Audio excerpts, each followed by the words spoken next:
Real talk. Once there was a kid in the state of Dallas. The way he hustled, his house looked like a palace. He had ego, he knew we weren't about to lose no role models. His mother was a prostitute, dad was a drug dealer from way up in Compton. One day he saw boys, decides he's gonna rob them. They try to run, he pulls out his gun to stop them. Moments like these is why Jimmy bought them guns. Jimmy tells them to take out their phones and drop them. They don't do as he says, so we just fucking shot them.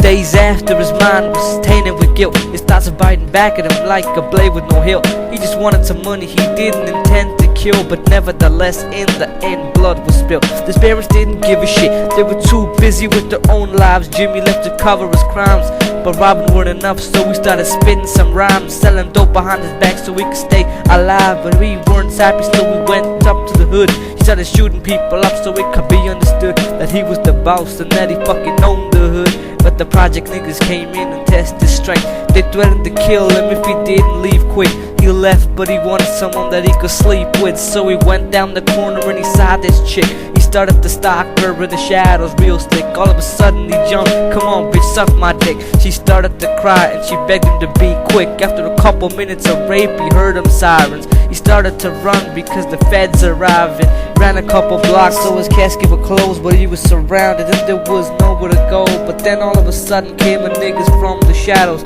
They just said to themselves, "Come on, let's kill that hoe."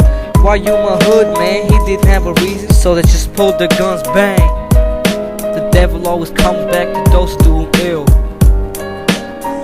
Yo, when his parents found out the life nuisance gone, so after a couple years they had a new son. Only the devil knew that it was Jimmy back. As soon as he was 11, he wanted to get him stacks. He wanted to be set for life so he could relax. He didn't care when his mother died and dad got stabbed. He just saw it as another opening in his life. He aspired to be a rapper inside of the limelight. He got a hold of a record owner, right? He showed him his rhymes and he said, "Damn, they tight." So his life changed when he got signed that night. The next couple of years, his life turned so bright. He became the new #1 star. Everybody dreamed of his clothes and driving his cars. Devil's son, that was the name he called himself. In fact, that was ironic, Devil's curse was on himself. His reputation was fucked when he murdered a man. This is what happened that night inside back of the van.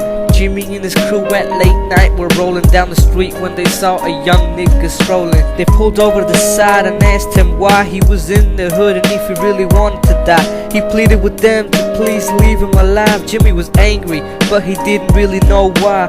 All of a sudden realization was back.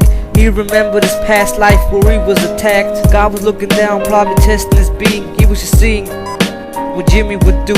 Jimmy felt like he was cheated. He looked up at the sky, wondering he would do when he just shouted, "Damn you."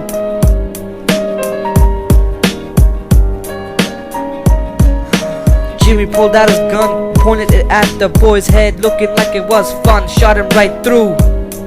Jimmy couldn't be helped, the soul was tainted with the devil's breath, brand new. His niggas ran away cause the cops were coming, but Jimmy was still staying true.